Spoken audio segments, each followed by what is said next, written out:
네, 천미 예수님. 네, 안녕하세요. 네, 방금 제 존경하는 저희 노 스테파노 주인 신부님께서 집회시켜주신 김홍주 베드로 신부라고 합니다. 반갑습니다. 우선 저희 시작기도 주님의 기도 함께 마치고 시작하도록 하겠습니다. 성부와 성자 성령의 이름으로 하늘에 계신 우리 아버지,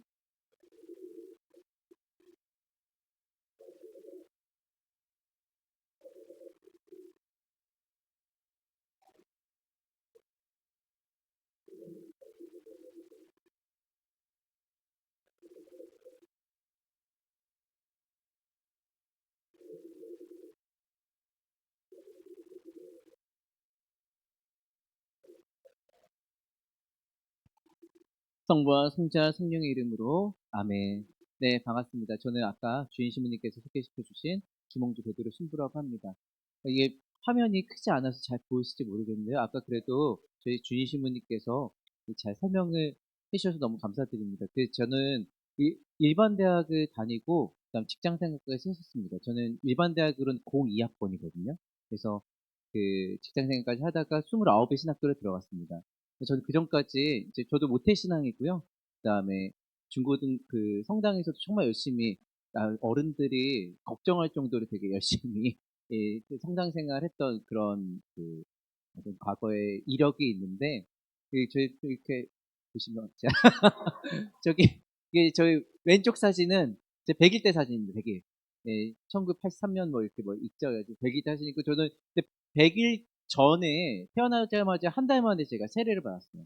그리고 정말 되게 신앙생활 나름대로 그 열심히 하는 집안에서 태어나서 저도 그 신앙의 뿌리를 받아서 저도 이렇게 어렸을 때부터 성당 되게 기쁘게 잘 다녔던 것 같습니다. 그러다 보니 자연스럽게 중고등부 그 주일학교도 되게 열심히 다녔었고요. 그래서 이제 20살 된 다음에 바로 저도 주인 신부님께 그러셨듯이 저도 제 출신 분당은 두남동 성당입니다. 그래서 거기서 이제 아주 열심히 또 중고등부 주일학교 교사 봉사도 한 5년 하고, 그 다음에 이제 그 서울교구 안에 있는 여러 분당들, 그 이제 주일학교에 봉사하는 그런 연합회라고 있어요. 교사 연합회라고 있는데, 그 연합회를 이제 노이스테판 주인 신부님께서 오랜 시간 전에 먼저 그 교구 회장단 봉사를 먼저 해주신 이제 대선배님이세요. 제가 존경하는 선배님이신데, 저도 한참 뒤에 한 것이죠. 예, 그런 데다가 제가 벌써 이제 저도 이제 그 서울교구 신부니까 서울교구 신부에게도 가장 중요한 분들이 결국은 주인 신부님이십니다. 또저 교구 안에서 도 가장 존경하는 어떤 주인 신부님으로 그 수락산 성당에 사목하고 계시는 분이시니까 제가 두 배로 더 존경하는 분이신데 그래도 이렇게 소개시켜 주셔가지고 너무 감사드린 마음으로 제가 이렇게 특강을 하고 있습니다. 어쨌든 저는 이제 어렸을 때부터 이렇게 쭉 신앙생활을 했었어요. 이런 집안에서 태어났었습니다. 제가 누나가 4명이에요. 친누나가 4명이 제 막내입니다. 네, 근데 다행히 너무 감사하게 아버지 어머니 다 그 항상 열심히 다니셨던 그런 집안 환경 분위기가 있어서 이런 어떤 가톨릭적인 분위기에서 어렸을 때부터 아주 자연스럽게 신앙생활을 하면서 자라왔습니다. 근데 저에게는 정말 그 어떤 것보다 신앙이 가장 저에게는 소중하고 중요하다고 말씀드릴 수가 있을 것 같아요. 저는 2018년도에 서품을 받았습니다. 2018년도 2월에 서품을 받았고요. 그래서 남들보다 좀 6년 늦게 됐어요. 제가 36세 신부가 돼서 늦깎이로 신부가 됐지만 그래도 아주 기쁜 마음으로 이렇게 신부가 돼서 이제 탈자 서품을 받고 사목을 시작을 했습니다. 네, 이런 식으로 이제 시작을 하고, 이게 천리사표입니다.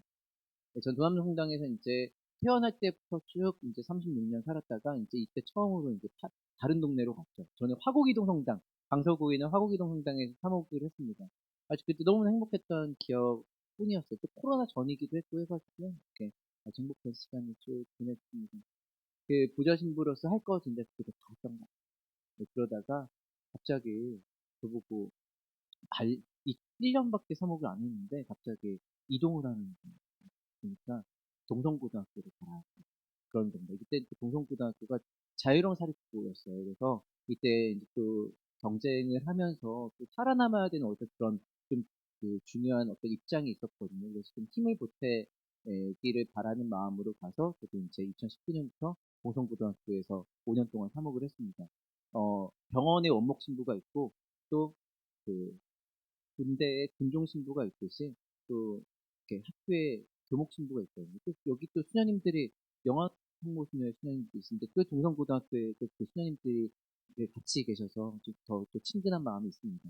사실 그래서 저는 그 크게는 종교랑 철학이라는 과목을 가르쳐요. 그래서 이제 학생들과 그 과목 안에서 또 지도를 하기도 하지만 또 그 원복신부, 군종신부처럼 또 가톨릭적인 분위기를 만드는 데 있어서 이렇게 함께 좋은 시간을 나눕니다. 그래서 그때 참 좋았던 것 같아요. 코로나 전이라 가지고 좀 더 좋았던 기억도 나고 코로나 때도 사실은 또 학생들이 워낙 착해서 또 많이 잘 따라와줘서 그 안에서 또 기쁨을 나눴던 기억이 납니다. 그래서 이제 그때 뭐 찍었던 사진들이고요. 2024년도 2월까지 하고 그다음에 이제 일반 학교 정근 가듯이 또 학교를 이동했습니다. 기름동에 있는 개성고등학교라는 곳으로 이동을 해서 제가 지금 3년째 여기서 똑같은 과목을 하고 있는 중입니다.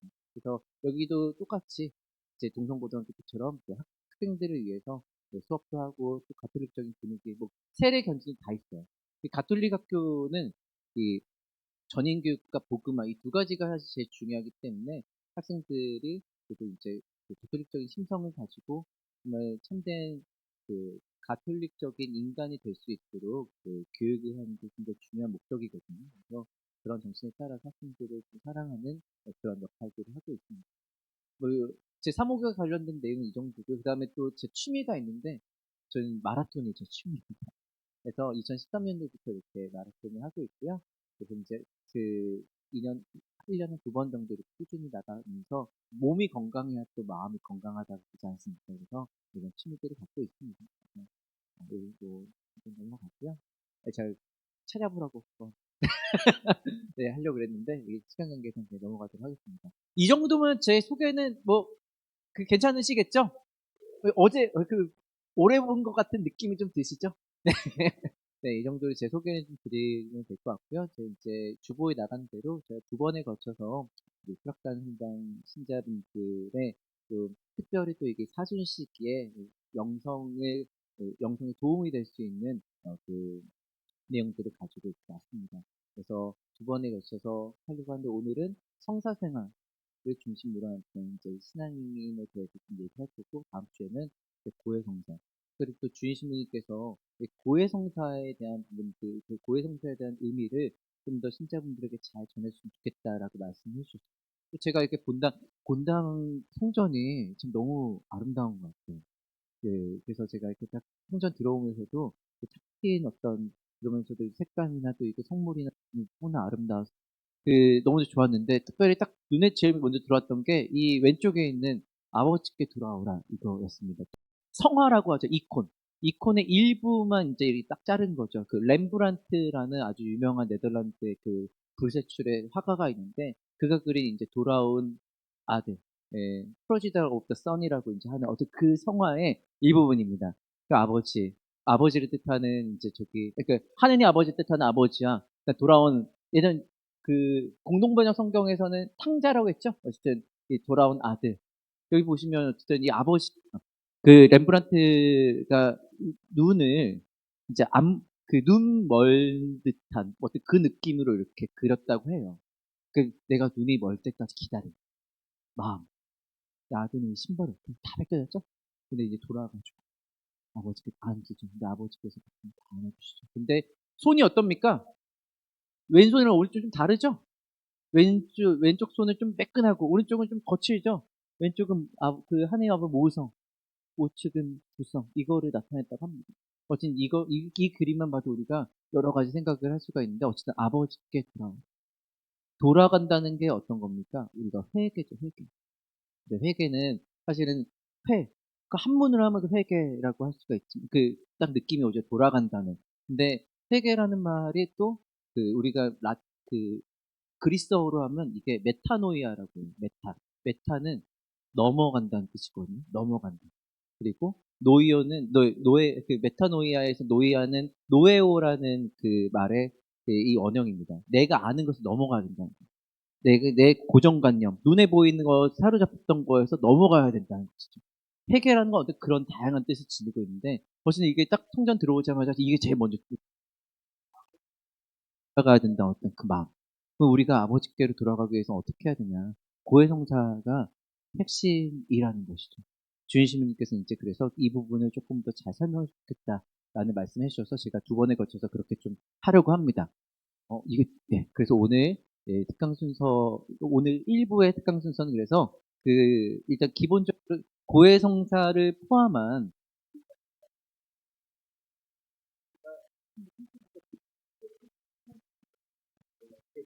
긴 하지만, 네, 그래도 이렇게 이걸로 하겠습니다. 네. 뭐, 그래서 먼저 고해성사를 알기 위해서는 일단 칠성사가 뭔지를 알아야 되는데, 칠성사를 알기 위해서는 이 칠성사가 어디서부터 이제 시작이 됐는지에 대해서 좀 알아야 됩니다. 그러려면 가톨릭 교회 교리에 대한 맥락을 좀 알고, 거기 안에, 성사가 이 위치에 있구나. 그리고 그 다음에 이제 이 성사 안에서 고해성사, 이 흐름을 좀 가는 게 좋겠습니다. 실제로 가톨릭 교회 교리서의 네 가지 기둥은 뭐냐면, 이 신경, 우리가 알고 있는 그 신경 있죠? 이제 사도신경.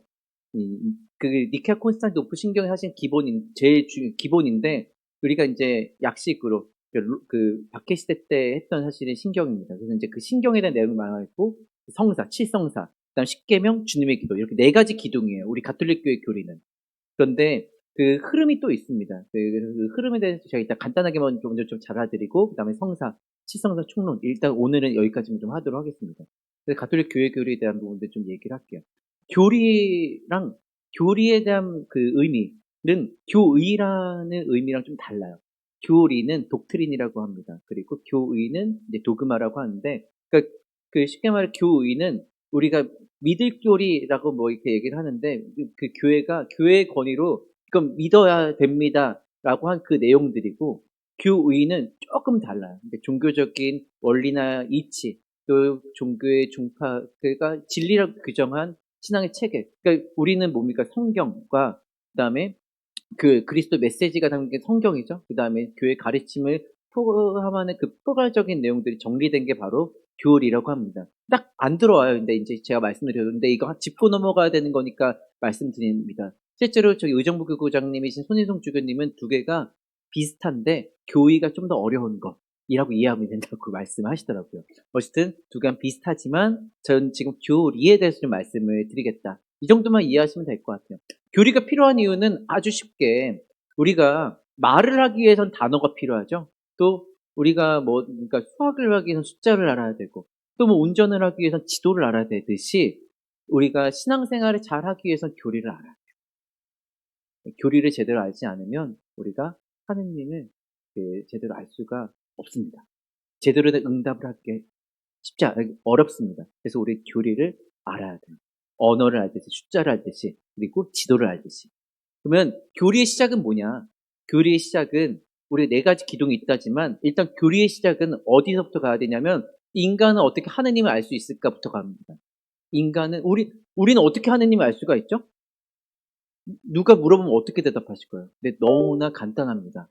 하느님이 먼저 우리에게 당신을 드러내 보여주셨기 때문입니다. 그게, 따라해 봅시다. 계시. 네, 계시예요. 먼저 드러내 보여주셨다. 이게 라틴어로 레벨라시오라고 하거든요.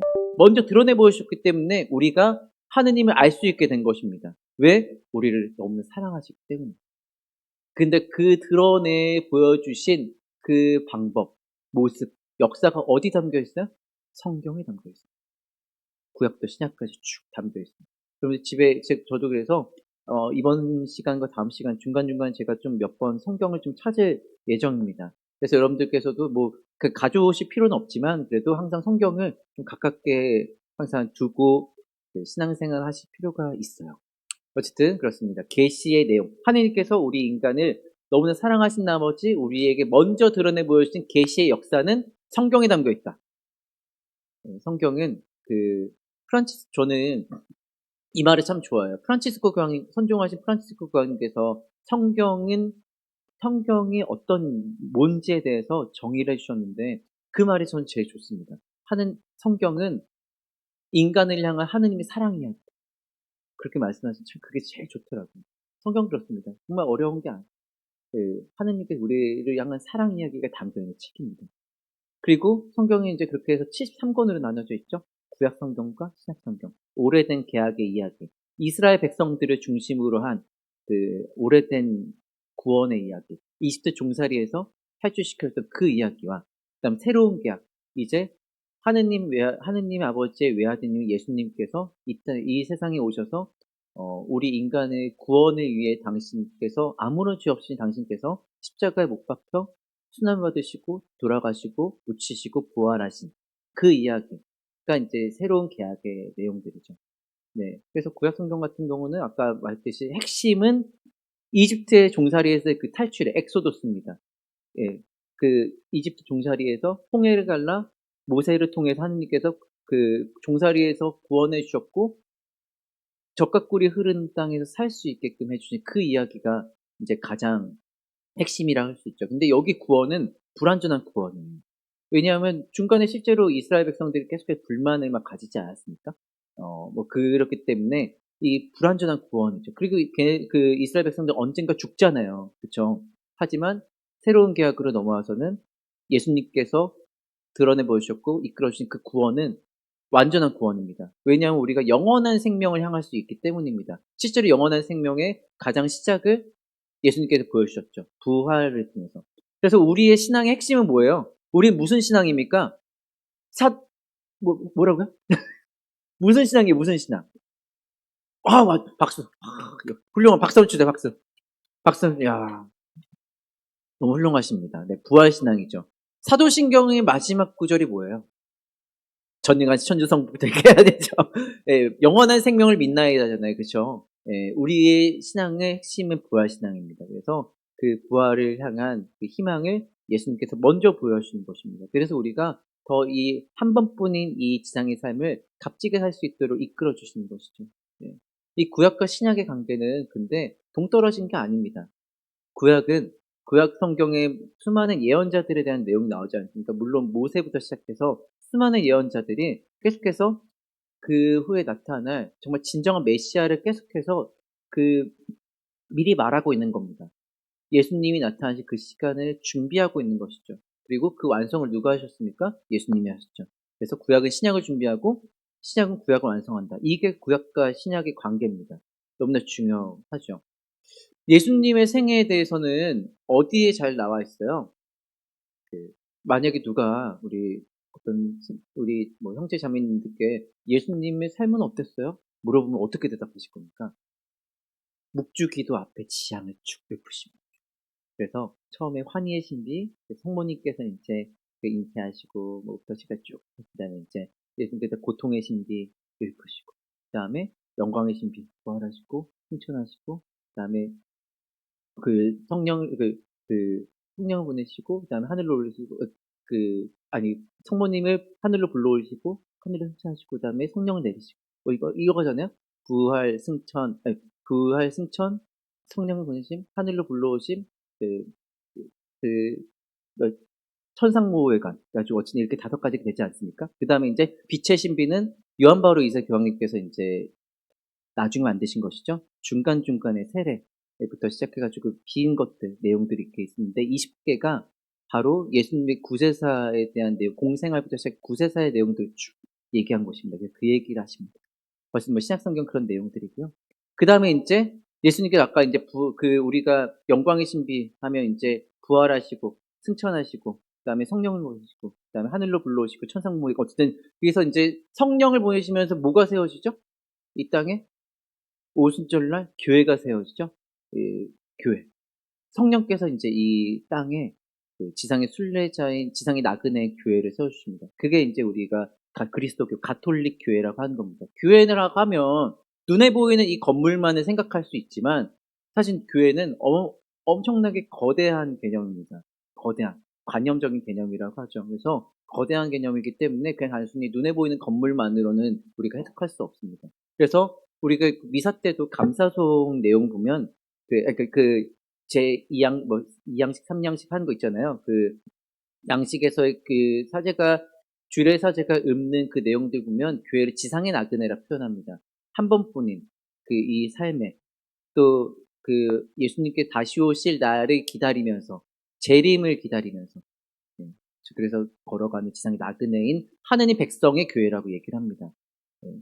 그걸 성령께서 세워주셨죠. 그렇기 때문에 우리는 구약의 시대는 성부의 시대라고 얘기를 하고 그다음에 신약의 시대는 성자의 시대. 그리고 우리는 어떤 시대에 살고 있습니까? 성령의 시대에 살고 있는 겁니다. 아무튼 이 가톨릭 교회는 어떤 그런 의미가 있고요. 가톨릭의 특성은 우리가 니케아 콘스탄티노플 신경에 특히 나와 있죠. 우리 또 수락상성단 신자분들께서는 아주 훌륭하게 또 미사 때 니케아 콘스탄티노플리스 신경을 이제 그 외우시면서 이렇게 봉독하시는데, 이게 봉독이 아니라 이제 낭독하시는데, 그게 신앙의 핵심이죠. 근데 여기 네 가지 특징이 나와 있습니다. 하나이고 거룩하고 보편되며 사도로부터 이어온. 이게 이제 네 가지 특징이라고 할 수가 있습니다. 네, 그리고 교회가 믿는 내용의 가장 핵심이 어떤 겁니까? 네 가지 교리가.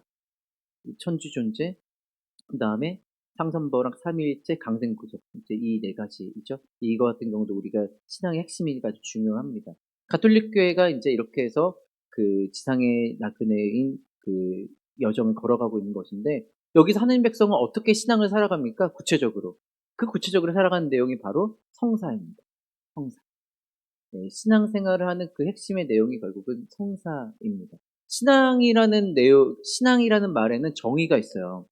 하느님의 부르심에 대한 인간의 자유로운 응답이 신앙입니다. 신앙을 정의할 수가 있는데, 우리가 어떻게 응답하며 살아가야 돼요? 어떻게 응답하며 살아가야 됩니까? 그 내용이 성사에 담겨 있습니다. 성사. 그래서 제가 이제 오늘 그 성사에 대한 내용을 좀 해볼까 합니다. 이런 구조 안에서 성사가 신앙의 우리 교리 안에서 성사가 그런 위치를 차지하고 있는 겁니다. 일단 맥락은 대충 이해하셨죠? 제가 구체적으로 더 깊이 못 들어가가 좀 죄송하긴 하지만, 일단 그래도 우리 신자분들께서는 그래도 다 어느 정도 이해하셨으리라 생각이 듭니다. 만약 혹시라도 이게 이해가 안 가시거나 좀 그러시면 갸우뚱하시면 돼요. 알겠죠? 갸우뚱하시거나 손을 드셔도 됩니다. 네, 그러면 제가 어쨌든 또 질문하실 분들 언제든지 하셔도 되니까, 대신 이제 어느 정도 좀 이해가 가셨다고 생각이 들고, 그 다음 단계로 넘어가겠습니다. 일단 성사의 의미, 이 마이크를 한번 드리겠습니다. 네. 성사의 의미를 좀 살펴보기 전에 이 내용을 좀 먼저 좀 말씀을 드리겠습니다. 제가 왔다 갔다 하면서 하면 그래도 지금 보니까 제가 또 이게 키가 아담하잖아요. 그래가지고 너무 안에 숨겨 있는 것 같아가지고, 근데 이게 우리가 성사가 일단은 우리 가톨릭 교회 교리에 어느 위치에 있는지는 알았으니 성사의 의미를 알아야 되는데, 그걸 알기 전에서 이게 성사가 어떤 의미, 성사를 알기 전에 성사가 어떤 의미인지를 말씀드리려고 제가 하나의 이야기를 좀 꺼내겠습니다. 약속. 이게 대해서 좀 말씀드릴까 합니다. 옛날에 지금이야 이렇게 아주 좋은 스마트폰이 많지만, 다 여기 계신 분들 대부분 다 저보다 거의 다 인생의 선배님들이시잖아요. 그쵸? 근데 지금이야 뭐 이렇게 스마트폰이 있고 너무나 즉각적으로 우리가 서로 연락을 언제 어디서든지 할 수가 있지만, 과거에는 그러지 않지 않았습니까? 뭐 지금 이렇게 있지만 예전에 공중전화는 이제 거의 없죠. 근데 과거에는 다 공중전화 너무나 보편적으로 잘 이용을 했었고, 이거에 따라서 또 이제 저희가 또 삐삐라는 것들도 많이 썼던 시절이 있었습니다. 뭐 80년대 말에 특히 90년대 초중반에 그렇게 많이 PCS가 생기기 전에 그렇게 많이 썼었죠. 근데 이게 어떻게 우리가 서로 연락을 했었습니까? 이게 일단은 번호를 찍죠. 언제 전화를 걸어. 그래가지고 이제 전화가 오면 뭐 이렇게 통하지 않습니까? 삐삐가 없었을 때는 어떻게 하셨어요? 그 집으로 전화가 왔죠. 그러면 서로 약속 잡을 때 어떻게 합니까? 예를 들어서 뭐 주변에 뭐 노원역에서 내가 저녁 6시에 이제 친구랑 만나기로 했어요. 그러면 뭐 전날에 하든지 아니면 뭐 아침에 하든지 해가지고 전화로 누구누구야, 우리 뭐 저녁 6시에 저 노원역 뭐 거기 4번 출구에서 만나자 한 다음에, 이제 그러면 6시에 만나야 되니까 뭐 다시 반 정도 나가가지고 이제 뭐 10분 전부터 기다리겠죠? 안 왔어. 어떻게 하실 거예요? 어떻게 하십니까? 그 공중전화 가가지고 집으로 전화해야죠. 누구 혹시 있나요? 아니면 뭐 했는데 안 받아요. 뭐 어떻게 하실 거예요? 그 다음 기다려야죠. 그런 친구가 아닌데 무슨 일이 있겠지. 좀 더 기다려볼까 믿는 거죠. 이 친구를 믿어주는 거죠. 설마. 네, 그러겠어. 그리고 믿어주는 거. 그게 믿음이잖아요. 그렇죠? 믿음이 절대 어려운 게 아닙니다. 믿음의 경로가 보통 이렇습니다. 보이지 않는 것은 이제 우리가 믿는 거죠. 근데 이런 식으로 인간은 보이지 않는 것을 믿지만 믿지 않을 수도 있어요. 그러면 인간이 거기서 이제 뭐 의심을 하기도 하고, 또 아까 인간관계 안에 싸우기도 하고, 뭐 다양한 일들이 일어나죠. 불안한 마음을 가지기도 하고, 어, 그 내가 뭐 몇 년 뒤에 내가 어떻게 경제적으로 어떻게 살아갈 것인지 뭐 고민하면 뭐 보험을 들 수도 있고 뭐 그렇지 않습니까? 그러니까 인간적인 마음이에요. 그거 나쁘다고 볼 수는 없습니다. 근데 어쨌든 불완전한 인간, 한 치 앞도 모르는 어떤 인간의 불완전함에서 쭉 계속 가다 보면 이제 우리는 정말 나약한 존재구나라는 마음들을 가지게 되면서 이 종교적인 심성이 나타나기 시작합니다. 종교적인 심성. 그러면서 그래도 인간은 잘 되기를 바라잖아요. 그렇죠? 내가 그래도 인간은 행복으로 정형된 존재라고 하기 때문에 그래도 인간은 잘 되기를 바라는 그 마음이 있지 않습니까? 그럼 어떻게 돼요? 내가 내 힘으로 안 되는 그 영역을 잘 돼가기 위해서는 그 다음에 신을 찾는 겁니다. 그 수백 년 전에는 뭐 그래서 뭐 정화수에 물을 떠놓고 이렇게 뭐 비는 경우도 있었고 뭐 고사를 하는 경우도 있었죠. 그게 종교라고 볼 수는 없지만 종교적인 심성과 크게 다르진 않아요. 똑같다고 볼 수는 없지만. 왜냐면 인간이 힘으로 안 되는 게 있다는 건 일단 인정하는 거잖아요. 그쵸? 그게 종교적인 심성이에요. 실제로 종이 뭡니까? 그게 마루종자잖아요. 마루종자. 그래서 이게 중심이 된다는 거예요. 중심. 실제로 그 종교가 그래서 인간이 해석해주지 못한 것들을 계속 말해왔던 겁니다. 인류사 안에서. 종교적인 신성이 그때 드러나는 것이죠. 그리고 언제 결정적으로 드러나냐? 누군가를 사랑할 때나 내 주변에 사랑하는 사람이 죽음을 체험합니다. 그때 이제 인간의 말로 눈에 보이는 것으로 설명될 수 없는 지점이 있구나. 거기서 하느님을 만나는 겁니다. 보통 그렇게 된다고 얘기를 하죠. 그러면서 이제 하느님과의 관계성에 대해서 이제 생각해요. 특히 우리 그리스도교, 가톨릭교의 신앙은 그냥 하느님을 우러러보고 이게 아니라 관계예요, 관계. 사랑의 관계로 맺어진 그 신앙이거든요. 실제로 그 하느님과 관계 안에 이제 생각하게 되는 것까지 나아가는 겁니다. 이게 우리 믿음의 경로예요. 그래서 이제 우리가 가져야 될 신앙의 어떤 의미는 아버지 하느님과 자녀인 우리 여기까지 가야 되는 겁니다. 네. 하느님의 자녀와 아버지 하느님과 자녀인 우리 그 신앙을 가져야 되는 것인데 그 신앙을 가질 수 있게끔 도움을 주는 게 바로 결정적인 도움을 주는 게 결국은 성사입니다. 성사. 예, 신앙은 아까 말씀드렸다시피 한번 이거 따라 읽어볼까요? 먼저 자 신앙 시작.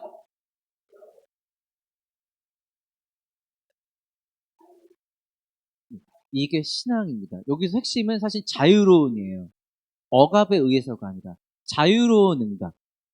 억압이 억지로 하는 게 아니라 신앙의 그 응답을 아주 잘한 그 몇 명의 그 성경을 보면 몇 명의 모범이 있어요. 제가 좀 소개시켜 드리겠습니다. 이건 좀 넘어갈게요.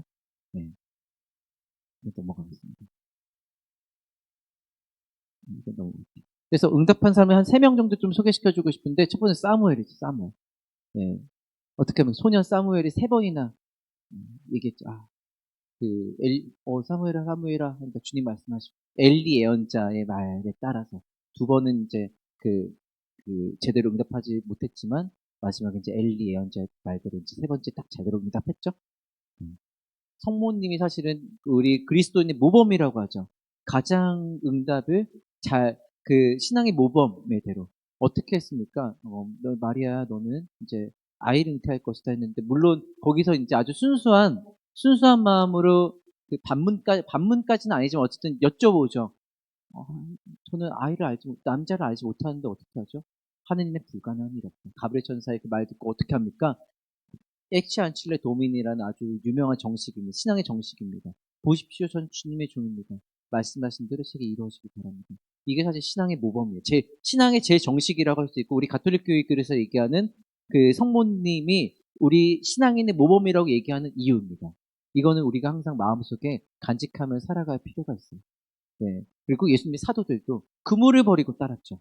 내 인간적인 욕심을 버리고. 물론 그 사이에 편집된 지점들이 있을 거예요. 뭐 인간적으로 가족들도 있고 하는데 그냥 바로 버리고 갔겠어요. 뭐 설득한 가족들도 있고 뭐 등등등 있었겠죠. 근데 어쨌든 성경은 일단 그런 부분들을 편집자적 전승에 따라서 일단 좀 그런 부분들이 좀 이제 드러냈죠. 그리고 이제 결과적으로 어쨌든 그물을 버리고 따랐다는 게 중요한 겁니다. 핵심은 그거였어요. 그물을 버리고 따랐다는 게 중요한 거죠. 내 욕심을 버리고. 예수님의 사도들도 결국은 예수님의 부르심에 제대로 응답한 모범이라고 할 수가 있어요. 어쨌든 뭐 그렇습니다. 바울은 좀 넘어가도록 하고요. 그래서 이제 아까 말씀드렸던 사무엘, 아니면 성모님, 예수님의 사도들, 그리고 이제 바울까지 보면 성인의 특성이 이 따름과 숙명과 변화 이 세 가지의 어떤 그 흐름에 놓여져 있었습니다. 자신 버리고 온전히 따랐고, 그 다음에 하나님의 뜻이 이루어지길 바라면서 순명을 했고, 마지막으로 이제 그 삶이 변화가 됐죠. 다 그 변화가 되지 않았습니까? 그렇죠? 이렇게 세 가지의 의미로 점점 더 거룩하게 변화가 되었다. 말씀드릴 수 있겠습니다. 그리고 그 하느님의 부르심에 대한 응답의 가장 최고의 사실은 그 신앙인의 모범은 성모님이시지만 그 부르심의 응답 자체에 대한 그 모범은 결국 그 궁극점에는 예수님이 되신다. 아버지의 뜻이 이루어지길 바랍니다. 그, 어, 그 잔을 그 잔을 거부하지 않지 않습니까? 그 잔을 결국은 당신께서 마시고 우리 인간의 구원을 위해 십자가에 못 박혀 들어가시죠. 그 아버지와 나는 하나가 되는 아버지의 뜻을 온전히 완전히 일치를 하신 분이 바로 예수님이지 않습니까? 그래서 사실 이 우리 신앙의 모범은 거기까지 가야 됩니다. 예수님이 그러셨듯이 물론 똑같이 되지 못하겠지만 그래도 그 예수님 모범에 따라서 그리고 그 모범을 잘 보여준 성인들의 발자취를 우리가 따라야 된다는 것이죠. 예, 물론 우리가 이게 부족할 수는 있겠으나 토마스처럼 우리도 하지만 성인들처럼 될 수 있도록 항상 희망을 가지며 살아가야 됩니다. 자, 그러면 이제 이 성사의 의미에 대해서 좀 더 말씀을 드릴게요. 자, 이렇게 우리가 신앙인으로서 제대로 잘 응답할 수 있게 도와주는 것. 네, 이 믿음을 좀 더 내가 잘 간직할 수 있도록 도와주는 이 신앙생활의 핵심이 결국 성사에 있다라고 말씀드렸죠. 근데 성사에도 정의가 있어요. 제가 아까 신앙에도 정의를 말씀드렸듯이 성사에도 정의가 있습니다. 그 전에 일단 은총부터 좀 알아야 됩니다. 은총의 뜻이 뭐예요? 은총. 은총. 그 물론 여러분들께서 이제 지금 이렇게 말씀하셨듯이 그 맞습니다. 결국 그게 다 정답들인데 조금 더 명확하게 말씀드리면 이렇게 가톨릭 교회에서 이렇게 나와 있습니다. 하느님께서 영혼의 선을 위하여 인간에게 부어주시는 내적이고 추자적인 도움 또는 선물. 그러니까 하느님의 도우심이에요. 하느님의 도우심이라고 생각하시면 됩니다. 근데 이 도우심을 그 하느님께서 우리가 잘했으니까 주시는 거예요? 아닙니다. 거저 주시는 거예요. 그래서 우리는 내가 공로라고 하는데 내가 잘했기 때문에 더 많이 주시고 이런 차원이 아니에요. 일단 하느님께서 먼저 거저 주시는 겁니다. 우리는 그에 따라서 마땅히 우리가 응답을 계속 하면서 또 그 사랑을 어떻게 예수님께서 말씀하셨습니까? 요한복음 13장 34절에 내가 너희를 사랑한 것처럼 너희도 서로 사랑하여라고 말씀하셨죠. 그냥 은총을 받고 입 딱 닫고 땡이 아니라 그 하느님께서 주신 선물을 또 나눠야 된다는 그 말씀을 해주셨죠. 어쨌든 근데 먼저는 뭐냐면 주도권은 하느님께 주시는 선물이에요. 그게 은총입니다. 은총. 근데 눈에 보여요? 안 보여요? 은총이. 아, 눈에 안 보이죠? 당연히 안 보이죠. 근데 이 눈에 보이지 않는 은총을 눈에 보이게 하는 가시적인 표지. 이게 성사입니다. 이제 근데 딱 들으면 이게 뭔 얘기인지 잘 딱 이해가 안 가요. 그러니까 치성사하면 대충은 아는데 눈에 보이지 않는 하느님의 은총을 보이게 하는 가시적인 표지. 이게 성사다라고 얘기를 하면 이게 어느 정도 이해가 가는데 또 확 안 들어오는 게 있어요. 제가 이거를 좀 이해시켜드리기 위해서 이 사진을 또 갖고 왔습니다. 성사를 이해시키기 위해서. 믿음을 이해시키기 위해서 제가 아까 공중전화 뭐 이거 갖고 왔죠? 일단인데 그거에 대한 좀 이해가 되셨죠? 네, 이제 성사에 대해서 이제 이야기하기 위해서는 이 사진을 보시면 이해가 가실 겁니다. 이게 누굴 것 같아요? 네, 제 어머니입니다, 어머니. 그리고 이 사진은 제가 신학과 5학년 여름방학 때인 2015년도 때, 저는 그 고등학교 1학년 때 이제 99년도였던 고등학교 1학년 때 아버지가 이제 하늘나라를 선종하셨고요. 그다음에 이제 어머니께서 그때 뭐 그 전도 좀 더 그 자녀들을 계속 뒷바라지를 해주셨습니다. 물론 그 전에 누나들은 또 이게 출가를 하긴 했지만 그래도 출가를 해도 또 이게 여러 가지 도움을 줘야 되는 것들이 있지 않습니까? 어쨌든 어머니께서 참 저희 자녀들을 키우기 위해서 정말 많은 애를 써주셨는데요. 제가 이제 그 신학교를 들어가고 난 다음에 어느 날 이제 곰곰이 생각을 해보니까 어머니랑 식사는 그래도 제가 종종 했었으나 어머니랑 저 스타벅스 아시죠?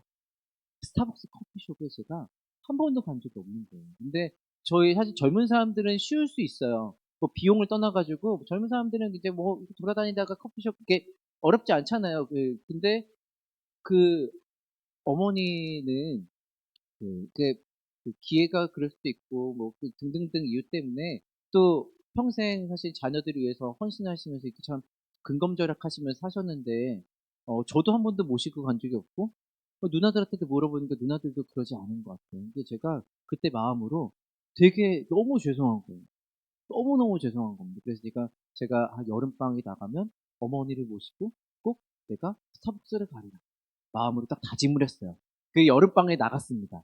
그리고 인제 어머니는 식사를 하고 제가 이제 도남동 성당 주변에 있는 그 성신여대 입구 앞이거든요. 그래서 스타벅스가 한 3개가 있어요. 근데 그중에 인제 저기 옛날 어쨌든 그 모 자리에 있는 그 어떤 그 가기 용이한 그 스타벅스에 가서 그 어머니랑 1층에서 주문을 하고 2층에 어머니랑 같이 올라가서 인제 그 자리 먼저 잡고 제가 내려가서 받으면 와서 올라오겠습니다. 말씀드리고 그다음에 인제 와서 인제 어머니는 인제 커피를 그때 안 드셨고 티 같은 거 드셨던 것 같아요. 그래 가지고 어떤 티, 커피 한 다음에 인제 이 순간을 남기기 위해서 그냥 제가 셀카를 찍었어요.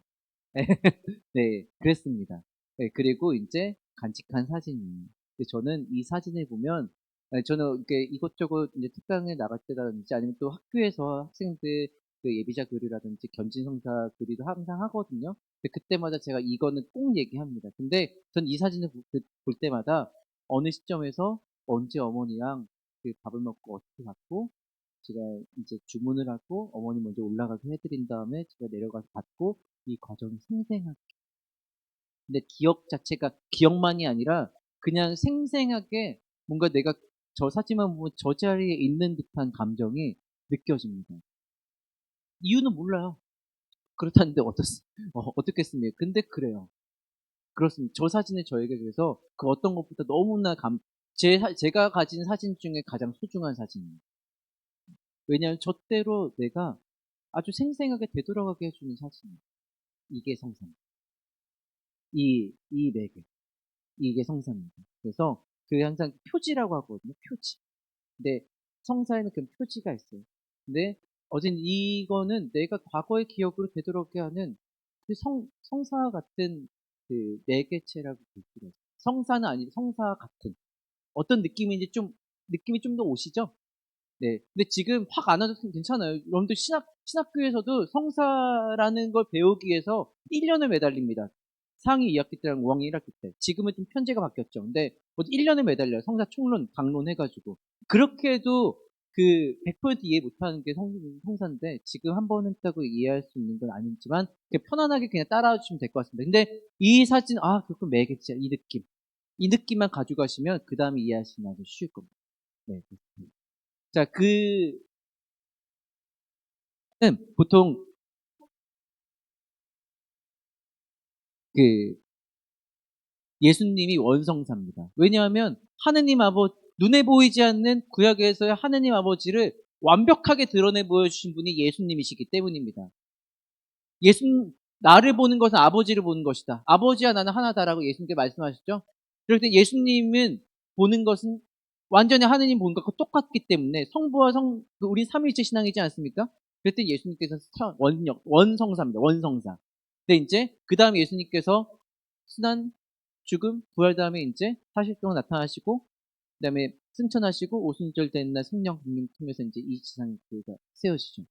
가톨릭 교회가 이제 구원의 보편성사라는 이거 한번 따라해 봅시다. 구원의 보편성사. 구원의 보편성사. 네, 그래서 그 원역사 다음에 이제 구원의 보편성사. 그다음에 이제 치성사는 이제 개별성사. 여기 안에서 구원의 보편성사인 가톨릭 교회 안에서 우리는 이제 이 치성사를 통해 이제 이 개별성사인 치성사를 통해 구원의 여정을 걸어가는 신앙생활을 하는 겁니다. 제가 잠깐 그 격가지로 한 가지만 좀 말씀드리면 왜 구원의 보편성사 가톨릭 교회 그 얘기를 하냐면 여러분들 세상에 종교가 엄청 많죠. 종교도 많고 또 그리스도교도 많죠.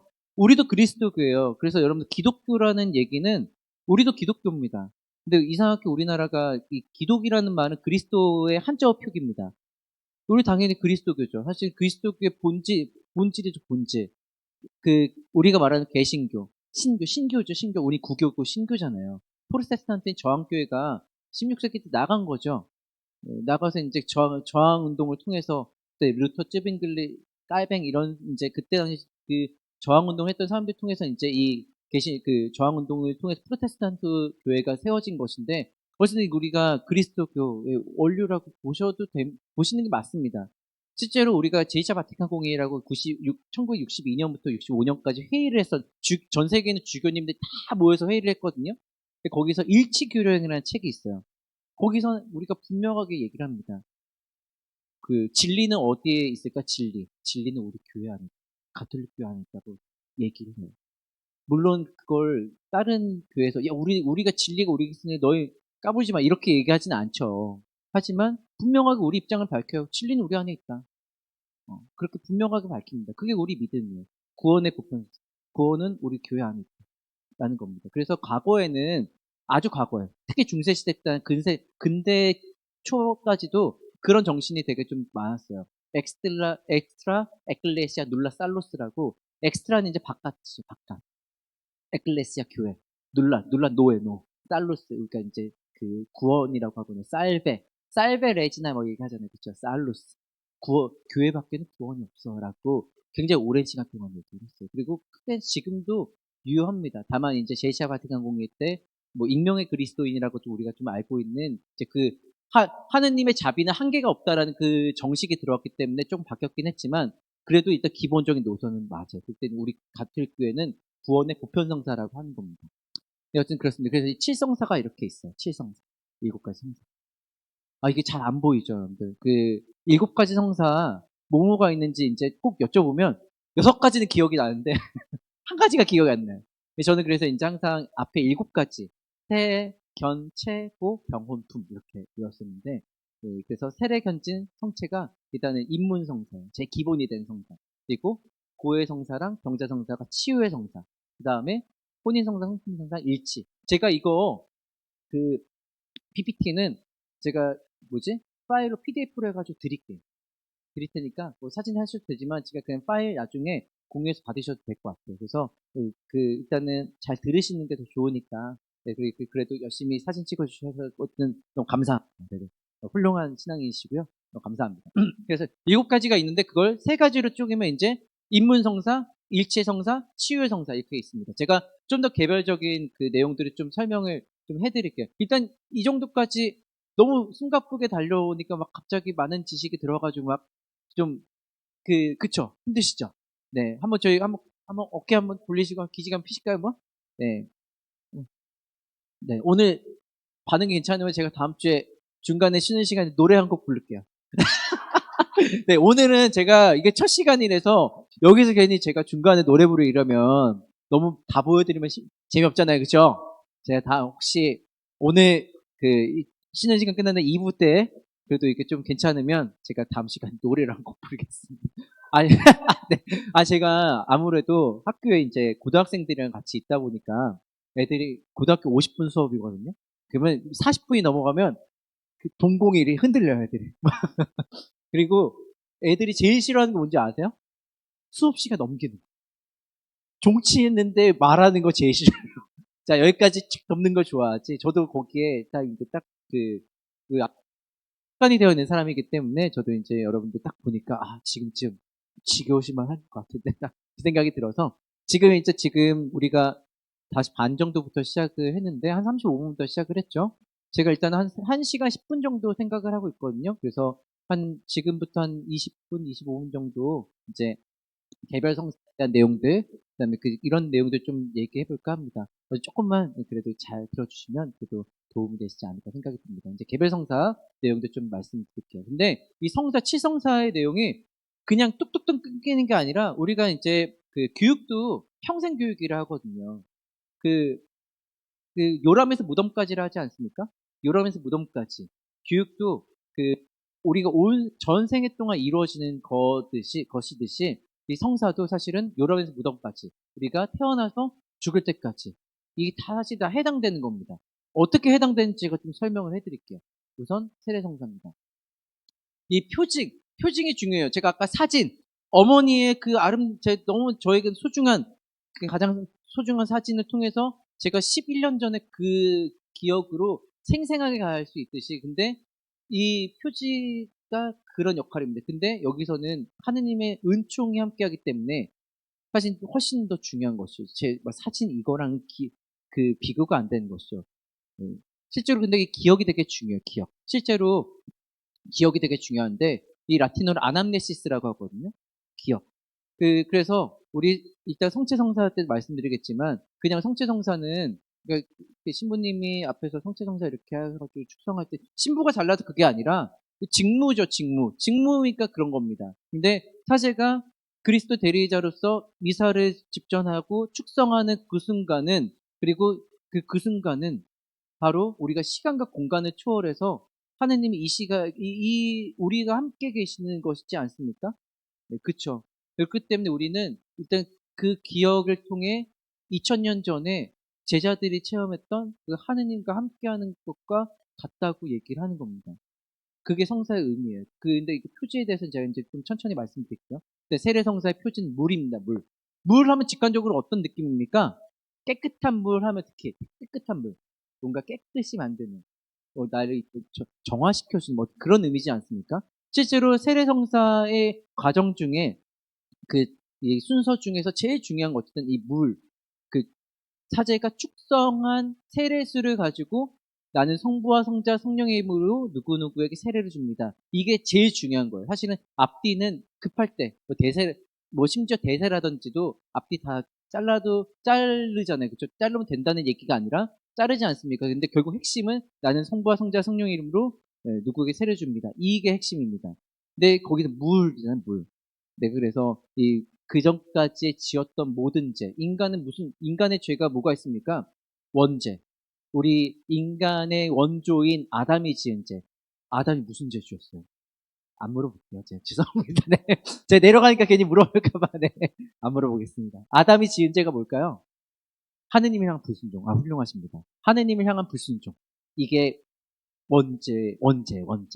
아담이 지은 죄. 그 다음 또 뭐가 있죠? 본죄. 우리가 또 이렇게 지었던 죄. 그걸 리셋받는 게 바로 세례성사입니다. 물론, 그렇기 때문에 나중에 세례받는 게 좋다고 생각하시면 안 돼요. 그런 논쟁은 이미 천 몇 년 전에 있었습니다. 1700년 전에 있었고, 그때 아우구스티누스 성인이 종교를 줬어요. 그래도 그럼에도 불구하고 세례성사는 유아 때 받는 게 좋다. 그땐 세례가 3년 걸렸거든요. 중세 시대 때는 특히나 3년 걸렸어, 3년. 근데 그럼에도 유아 세례 받는 게 더 유익하다라고 아우구스티누스 성인께서 말씀하십니다. 그래서 유아 세례 받는 게 저도 훨씬 더 좋다고 생각해요. 여러 가지 이유로. 지금 시간 관계상 말씀드리지 못하지만 그렇지만 이 세례 성사의 효과는 세례수를 통해서 우리가 지금까지 지었던 모든 죄도 특히나 원죄를 사함을 받는다. 이게 굉장히 핵심입니다. 네, 뭐 그래요. 네, 그래서 이제 남녀노소 할 것 없이 이렇게 세례를 받죠. 이건 제가 이제 2018년도 그 세신부 때 했던 세례 장면이고요. 이제 이런 식으로 아이부터, 네. 이거 이제 제가 개성고등학교에서 재작년에 세례 받았던.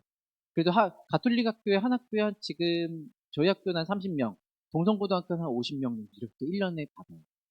너무 감사한 일이죠. 가톨릭 학교도 그래서 우리 교구가 그렇게 운영을 하는 겁니다. 전인 교육이 중요하지만 그 안에 결국은 복음화가 핵심인 그 마음, 그 어떤 그 목적이 있는 것이죠. 그래서 1년에 이렇게 30명 정도 세례를 받습니다. 감사하죠. 이 친구들을 통해서 또 정말 하느님의 손길을 느껴요. 어떻게 고등학교 돼가지고 세례를 자기 발로 걸어와요. 막 받고 싶다고. 물론 제가 꼬시는 경우도 있는데 완전 다양한 게 있는데 어찌나 겹치나 애들이 지발도 걸어오든지 근데 세례를 받은 다음에는 그 신앙을 굉장히 소중하게 여깁니다. 그 중에서는 주의를 열심히 지키는 친구들도 적지 않아요. 그럼 감사한 일이죠. 네, 그렇습니다. 네, 여기가 어디냐면 요르단강. 요단강 건너는 여기겠죠.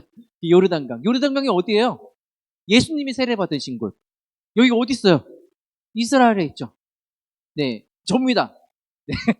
제가 2017년 12월에 제가 이스라엘 성지순례 저도 그때 그 부제반 때 동기들이랑 같이 이제 갔다 왔거든요.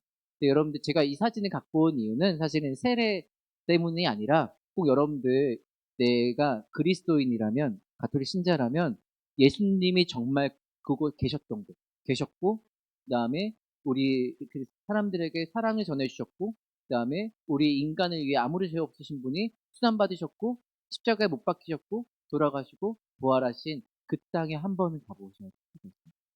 진짜로 온 생에 한 번은 가보셔야 됩니다. 예, 제가 또 어떤 느낌이냐면 7년 동안 제가 그 신학교에서 배웠던 내용들을 다 그 한 10일 정도 되는 그 시간 안에서 정말 모든 게 다 머릿속으로 배웠던 것들이 다 종합됐던 기분이에요. 그 시간들을 통해서 지금도 저에게는 너무나 값진, 이렇게 또 써먹잖아요. 지금도 써먹잖아요. 그치? 말하면서도 써먹죠, 이 사진을. 네, 이런 식으로, 그때 제가 머리로만 듣고, 머리로만 알고 있었던 지식들을, 예수님의 내용들을 봐서 직접 보니까, 예수님이 정말, 제 이스라엘 성지순례 결론은 그거였습니다. 예수님이 여기 계셨고, 게 결론이었습니다. 실제로 그 미국의 예수의 신부님 중에 유명하신 분 중 제임스 마틴 신부님이라고 있는데 그분의 유명한 책의 제목이기도 하죠. 예수님 정말 여기 계셨구나. 제 결론이었습니다. 어쨌든 그래요. 일단 세례연사 이 정도까지 하고 꼭 가실 거죠? 나중에? 네, 꼭 가시기를 제가 간절히 바랍니다. 제가 네, 미사 때 기억하겠습니다. 네. 그다음 견진성사. 견진성사는 이 한문으로 보시면 이게 이해할 수 있죠. 이게 구들견의 떨치신이잖아요. 근데 이제 이게 영어 라틴어로 confirmatio, 그 영어로는 confirmation, confirm이 이제 우리가 뭐 정하다 이것도 있지만은 단단하게 하다 뭐 이런 뜻도 있어요. 그러니까 내 신앙을 좀 더 단단하게 하는 겁니다. 굳게 해서 내가 더 신앙인으로서 더 떨치게끔 해주는 것이죠. 저는 그래서 실제로 우리 학생들에게 또 그렇고 신자분들에게도 그렇고 견진성사는 신앙의 어른이 되는, 신앙의 모범이 되는 신앙인으로서 모범이 되는 신앙인으로 거듭나는 성사다라고 말씀을 드립니다. 근데 이거는 그냥 나 혼자만의 힘으로만 되는 게 아니라 견진성사의 가장 핵심은 사실은 성령. 그래서 사실 그 세례는 제가 그냥 이렇게 하잖아요. 근데 저희도 사실은 사제들도 주교님께서 주신 이 권한으로, 그래서 저희도 그 서품 받을 때 주교님의 안수를 통해서 우리가 이제 그 사제가 거듭나는 것이거든요. 그 교육을 통해서 이제 우리가 축성할 수 있는 것이고, 주교님들이 우리가 사도들을 짓게. 그리고 그 권한을 우리가 부여받은 것이 정확하게 그렇습니다. 그래서 주교님이 이 견진성당 직접 오세요. 그 성령께서 세우신 이 교회의 사도 안에서 사도들의 후계자로 이렇게 정말 예수님께서 보여주신 그 사랑을 드러내 보여주시는 사도들의 후계자인 그 주교님 직접 오시죠. 주교님이 그래서 안수와 도유가 그 핵심입니다. 그래서 이걸 통해서 성령께서 우리에게 어떤 선물을 주신다? 7가지 은사를 주신다. 7가지 은사가 뭐가 있습니까? 자, 이건 한번 이거 외우는 게 좋습니다. 7가지 은사랑 9가지 열매. 다음 장에 나오긴 하는데 한번 따라해 볼까요? 자, 슬기, 통달, 의견, 굳셈, 지혜, 효경, 외경.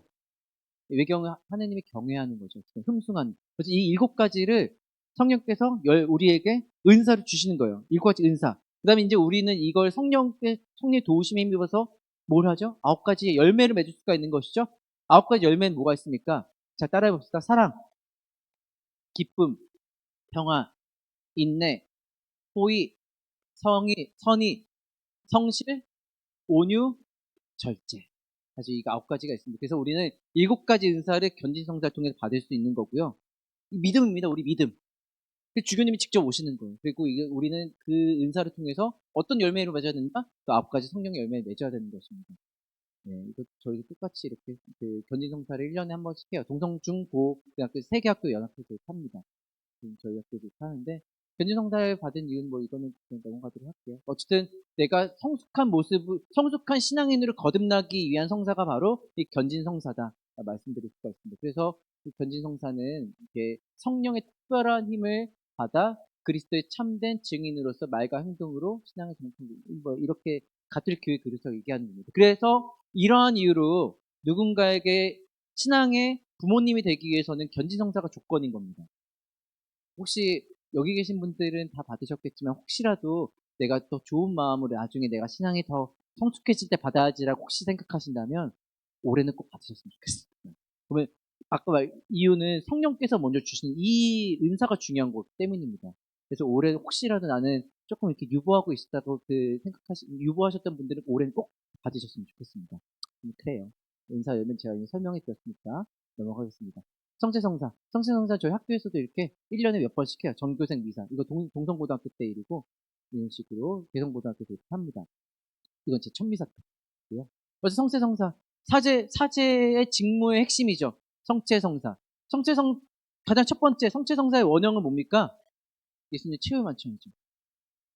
그렇죠? 이게 레오나르도 다빈치라는 불세출의 예술가가 이제 그 그린 아주 유명한 그림이죠. 그 그림이죠. 근데 여기서 이제 물론 사복음서에 다 나오긴 하지만 그 최후 만찬 때 예수님께서 하신 두 가지 말씀, 제일 중요한 두 가지 말씀이 뭡니까? 올해가 연중 가해니까 연중 가해는 복음 어떤 복음 분독합니까? 훌륭하십니다. 마테오 복음. 연중 나해는 마르코. 연중 다해는 루카. 요한은 언제예요? 요한은 곳곳에. 네, 곳곳에 있어요. 그래서 올해는 마테오니까 마테오에서 최후 만찬 내용 중에 발췌를 일부 해왔습니다. 그래서 예수님께서 이렇게 말씀하시죠?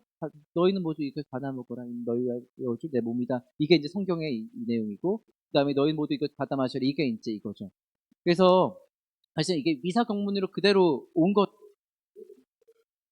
그 예수님께서 그 원성사인 예수님께서 제정하신 성찬례를 우리가 계속해서 이제 이 교회 안에서 하고 있는 것이죠. 재현이 아니에요.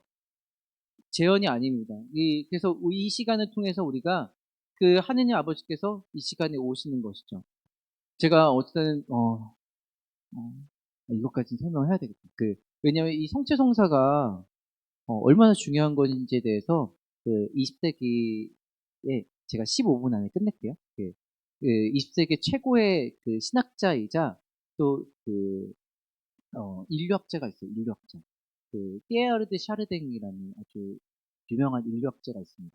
그분이 실제로 북경 원인이라는 아주 유명한, 저는 이제 고고학은 잘 몰라요. 근데 고고학에서 아주 중요한 인류 원인을 발견한 족적이 또 있다 하더라고요. 근데 띠에르드 샤르댕 신부님께서 이제 아주 광활한 이제 사막 같은 곳에서 이제 이게 계속 파고 이렇게 해야 되는 거니까 그런데 이제 매일매일 미사를 하셨대요. 어쨌든 근데 황량한 데에서. 근데 이제 자그마한 데서 이제 물 조금이랑 포도주 조금 이렇게 그다음에 생수 조금 이렇게 제병 조금 해가지고 이제 이렇게 못하죠. 거기서 어떻게 해요? 자그마한 데서 이제 하다가 그런 생각이 들었대요. 그분 통찰입니다.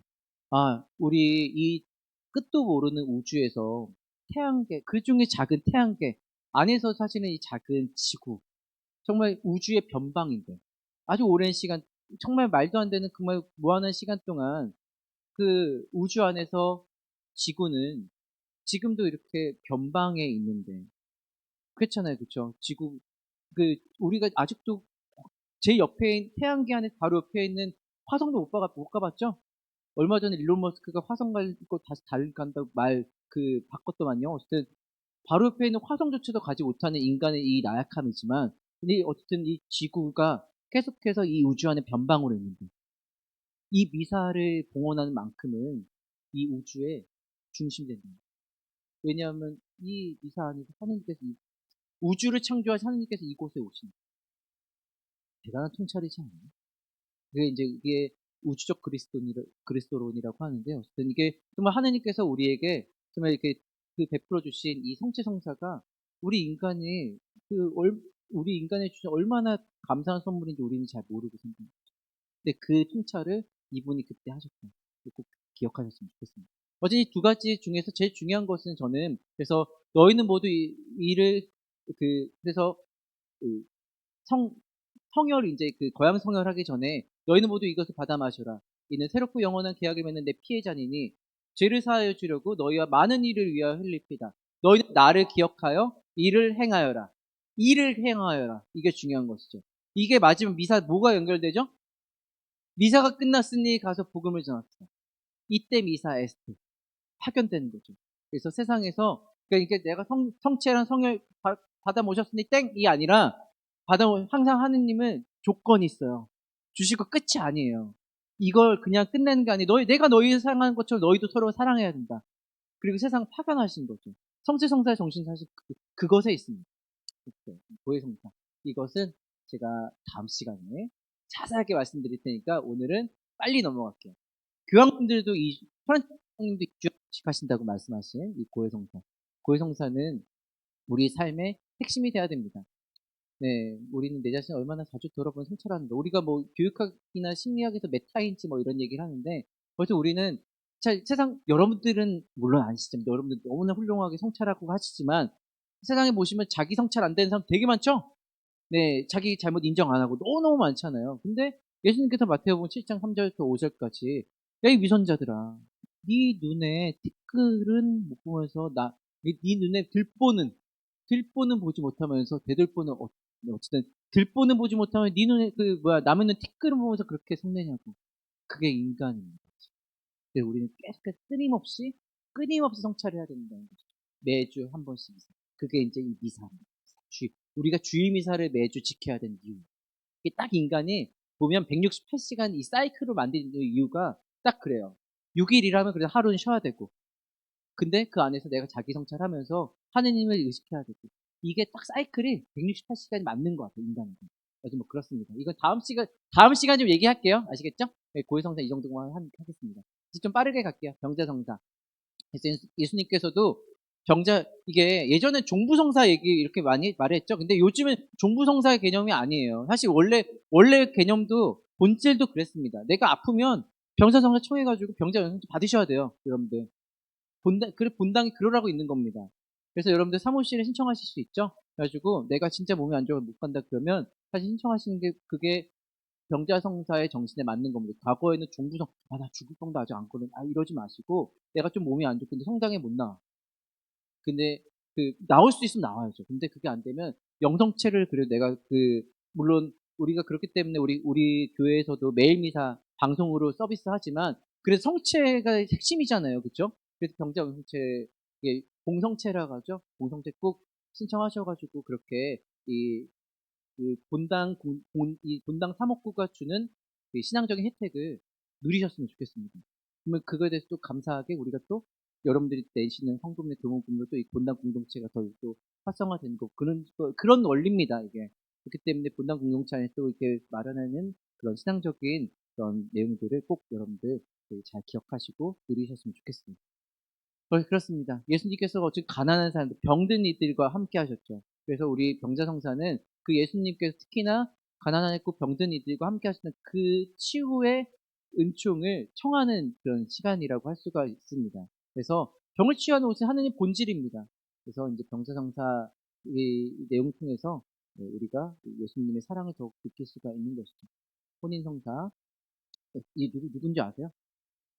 김태희랑 비라는 사실은 이제 네 이들이 이제 혼인 성사를 했고요. 그 비 정지훈 그 사람도 그래서 김태희라는 배우는 되게 열심히 한 신자예요. 근데 이제 그 혼인 성사를 하려고 일부러 세례도 받고 저때 이제 대부를 안성기 이제 손정은 안성기 배우가 했다 하더라고요. 가해동 성당에서 했는데 훨씬 되게 저는 이제 우리 학생들이나 젊은 사람들이 얘기를 합니다. 그러니까 꼭 성당에서 결혼하라고. 이게 요즘에 결국 남는 건 사진이랑 영상밖에 없잖아요. 근데 예식장에 한 것보다 훨씬 더 좋다고 얘기를 합니다. 실제로 제가 이거는 중림로 약현 성당에서 제가 5년 전에 주례했을 때거든요. 별거 아닌데 너무 멋지게 보이죠. 그 사진 꼭 제가 성당에 결혼하라고 얘기를 합니다. 이거 제가 한 가지 좀 말씀드리고 싶은데 혼배성사 하신 분들 여기 많으시겠죠? 혼인봉투를 씁니다. 여러분들이 쓰셨습니다. 신자 혼이든 신자 비신자 혼이든 저 봉투를 쓰셨습니다. 이미. 근데 저 오른쪽에 사실 저 종이가 중요하거든요. 혼인 전 당사자 진술서랍니다. 저 내용이 사실 중요해요. 이 내용. 저도 가까이 잘 안 보이네. 어제 여기 보시면 이 내용이 혼인은 부부가 서로 사랑하고 도우며 자녀를 낳고 등등등 내용이 있는데 이거보다 사실 이게 제가 얘기하고 싶은 게 이거예요. 잘 안 보이시죠? 제가 이제 이거 이렇게 밑줄 그었잖아요. 여기 보시면 신자 비신자 혼이었을 때 아니면 신자인데 다른 종교 신자인 사람들과 이제 관면할 때 쓰는 거예요.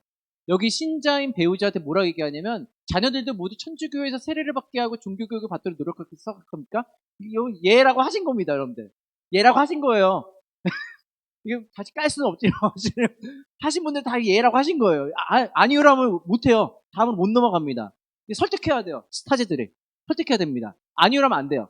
여기 신자는 배운 자 뭐라고 얘기합니까? 자녀들도 천주교의 세례받게 하고 종교교육을 지켜야 할 중요한 의무를 있으므로 약속하신 겁니다, 여러분들. 지키고 계세요? 나아요. 훌륭하십니다. 네. 네. 말씀에 딱 신뢰가 느껴집니다. 네, 하십니다. 어쨌든 잘 부탁드립니다. 요즘은 특히나 이 젊은 사람들이 성당으로 잘 안 오려고 그래요. 여러분들이 정말 이 세상에 또 신앙의 모범으로 특히나 이 사순이나 대리니, 특히 이 사순이 이 방황한 어린 양들, 우리 냉담자라고 얘기하는 어떤 신흥교들이 다시 오게끔한 조로의 기회입니다. 그래가지고 이때 여러분들이 한번 따뜻한 한마디 건네십니다. 그래서 이게 성당 안 나간 지 얼마나 됐지? 아니면 이렇게 다양한 얘기로 다시 한번 권유해 보시면 여러분들의 한마디가 그 사람의 구원이 될 수가 있는 겁니다. 여러분들도 하늘나라의 재물을 쌓을 수가 있는 거고. 지금 그렇습니다. 그래서 다들 어쨌든 이 약속을 잘 지키고 계시다니 좀 마음이 좀 기쁩니다. 네, 감사합니다. 네. 자, 성공선사 이거는 넘어가도록 할게요. 제 사진 받았던 사진 아까 말씀드렸죠? 근데 이거는 똑같이 여러분들은 어쨌든 혼인성사를 통해서 이게 혼인성사가 두 가지 의미가 있거든요. 이게 그 단일성과 불가의성성. 여러분들이 이제 그 서로 다른 두 사람이 하느님 위해서 한 몸이 되는 것이고, 불가의성 뭐냐면 하느님이 그 하나로 만들어 본 것은 인간이 갈라놓을 수 없다 이겁니다. 혼인성사의 의미는 어쨌든 그게 있어요. 이게 이제 서로가 하느님에 의해서 이제 서로가 이제 그 한 몸이 되는 것이고, 이제 성품성사는 이제 쉽게 말해 사제가 이제 그리스도와 이제 그 한 몸이 되는 것이죠. 그런 의미라고 생각하시면 됩니다. 그래서 이렇게 크게 치성사가 이렇게 구성되어 있어요. 입문성사, 치유성사. 그래서 제가 이제 라이프 사이클에 따라서 이제 이렇게 대회 때 말씀드렸잖아요. 제가 이제 정리를 해드리면 이런 겁니다. 세례성사 보통 유년기 때 많이 받죠. 물론 나중에 이제 노년기 때 받는 경우도 있지만 일단 기본적으로는 보통 유년기 때 많이 받습니다. 근데 그게 저는 좀 더 낫다고 생각합니다. 물론 나중에 받으신 분은 진짜 하느님의 축복에 의한 겁니다. 진짜. 근데 일단 기본적으로 아이 난 다음에 유년기 받는 게 제일 좋아요. 그리고 이제 그 어린이 때 보통 10세 이렇게 가게 되면 첫 영성체 그런 통해서 이제 성체성사를 하게 되고 그다음에 이제 고해성사 체험하게 되죠. 그리고 이제 보통 우리나라 같은 중2 때 견지성사 받는데 이제 중2 때 뭐 청소년기 때 견지성사 그다음에 이제 성인이 되면 혼인성사 뭐 병자성사 이제 등등등 이렇게 하게 되는 것이죠. 그리고 성성사도 이제 내가 자연스럽게 만약에 이제 그런 그 사제나 수도자 성소가 있는 사람들은 특히나 사제 성소가 있는 사람들은 이제 성품 성사를 그렇게 받는 것이고요. 어쨌든 이렇게 우리가 요람에서 무덤까지의 그 전생애를 통해서 이렇게 성사 생활을 하게 된다. 이게 핵심입니다. 신앙생활은 우리가 그래서 자 한번 따라해 봅시다. 신앙생활은 성사생활이다. 다시 한번 신앙생활은 성사생활이다. 네, 이게 사실 오늘 다 잊어버리셔도 이것만 기억하시면 됩니다. 네. 네, 성사생활은 신앙생활이다. 그래서 신앙은 제가 하느님의 부르심에 대한 인간의 응답이잖아요. 어떻게 응답하셔야 될 것 같아요? 성사생활을 통해서 우리는 어떻게 응답해야 됩니까? 당연히 잘 응답해야죠. 그리고 하느님의 뜻에 맞게 잘 응답해야 됩니다. 동문서답이 되면 안 돼요. 제대로 된 응답은 뭘까요? 네, 감사합니다. 성경에 담겨 있어요. 그 내용은. 제대로 된 응답의 내용은 성경에 담겨 있습니다.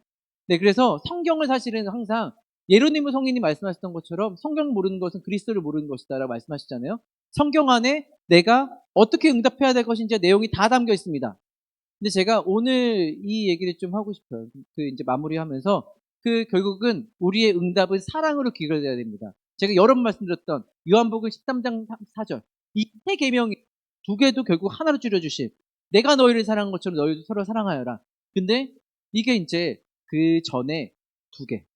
10계명 중에 사실은 율법이 613개라고 하거든요. 근데 어쨌든 그 율법 중에 가장 중요한 두 가지가 뭡니까? 라고 이제 그 종교 지도자들이 예수님께 여쭤본 거죠. 예수님께 뭐라 말씀하셨습니까? 네 몸과 마음과 목숨과 정신과 힘을 다해 주 너희 하느님을 사랑하고 그 다음에 내 이웃을 내 몸처럼 사랑해라. 이게 하느님 사랑과 이웃 사랑 그거지 않습니까? 사랑의 실천 방법입니다. 우리가 성사생활을 통해 신앙생활을 해나가는 가장 구체적인 방법이 저 두 가지입니다. 이런 것들을 하는 거죠. 그래서 여러분들이 지금 잘하고 계신 겁니다. 뭐 아침에 일어나서 또 체크해서 뭐 이런 것들 등등등 다 하시는 겁니다. 뭐 삼중기도도 있고 주목도 있고 오묘간 묵주기도 뭐 등등 시작해서 뭐 이런 것들이 있죠. 뭐 사순부활 대림평탄 뭐 이런 제가 파일 드릴 테니까 공유 해드릴 테니까 거기 보시면 될 것 같아요. 이거 다 사실 아시는 거죠, 그렇죠? 그리고 네. 그래서 이웃사랑은 그래서 사순부활 대림성탄은 이게 내 첫마음 세례성중함 우리가 이제 느낄 수 있게 해주는 것이고 그다음 이웃사랑 실천을 통해서 내가 이 세상 속에서 그래도 다른 사람보다 좀 더 괜찮은 사람으로 살아가는 겁니다. 좀 더 성숙한 사람으로 견진성사의 의미를 생각해 보는 것이죠. 미사 고해를 통해서 우리는 이제 성체성사와 고해성사를 통해 또 새로운 한 주일을 내가 잘 살아갈 수 있도록 다짐을 하는 것이죠. 이게 이 성체성사와 고해성사의 효과입니다. 혼인성사는 진짜 사실 가정 공동체는 가장 작은 단위의 교회라고 얘기합니다. 왜냐하면 하느님 창조의 신비에 협력하는 곳이기 때문, 가장 최전선에 협력하는 곳이기 때문입니다. 더불어 하느님의 사랑이 가장 가시적으로 드러나는 곳, 육하, 인카르나시오가 되는 곳이기 때문에 가정은 가장 작은 단위의 교회라고 하거든요. 그 시작이 바로 혼배성사죠. 마지막으로 병자성사. 정말 하느님께서 정말 이 나약한 우리를 생명의 주인이신 하느님께서 우리를 너무 사랑하시는구나라는 것을 느낄 수 있는 시간. 그리고 인간은 언젠가 죽어야 되는 존재. 제수일날 제받으면서 들으셨죠? 옛날에는 사람은 너는 흙에서 샀으니 흙으로 돌아가고 생각하는데 요즘 먼지라고 하잖아요. 그렇죠? 어쨌든 먼지니 먼지로 돌아가고 있어요. 우리는 얼마나 나약한 존재입니다. 죽음으로 정향된 존재. 근데 그 안에서 하느님께서 우리가 얼마나 사랑하시는지 체험하는 그 시간이 결국은 우리가 병고를 느끼고 병자성사를 우리가 병자성사를 통해 그 은총을 받는 그 시간입니다. 우리 신앙생활 그래서 결국 성사생활을 할 수가 있어요. 그리고 우리는 이 성사생활을 잘 해야 되는데 사실 성사생활의 결국 핵심은 성체성사죠.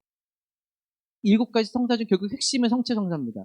근데 여러분들이 성체성사를 물론 너무나 잘 알고 계시기 때문에 이게 사실은 들어야 되실 분들이 오늘 안 오셨어요. 안 들으셔도 되는 분들이 오신 거. 오늘 안 들어도 되는 분들이 다시 오신 거고 정작 들어야 되는 분들이 안 오신 거죠. 여러분들이 어떻게 하셔야 됩니까? 가셔서 이제 여러분들이 실천해 주셔야 되죠. 또 다른 그리스도를 또 실천해 주셔야 됩니다.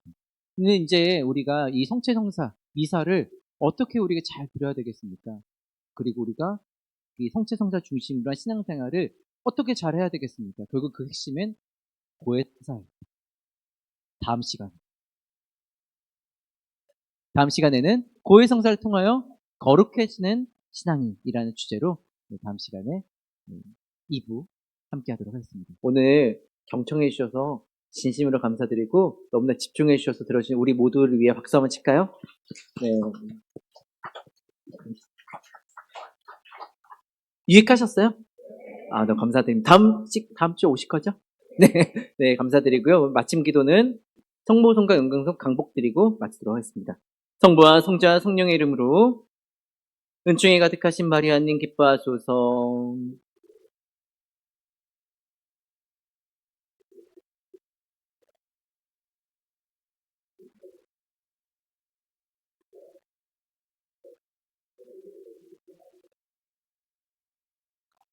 영광이 성부와 성자 성령께. 예, 앉아서 받으시면 되겠습니다. 앉아서 받으시면 되겠습니다. 주님께서 여러분과 함께 전능하신 천주 성부와 성자와 성령께서는 여기 모인 모든 이에게 강복하소서. 주님을 찬미합시다. 성부와 성자 성령의 이름으로 아멘. 고맙습니다.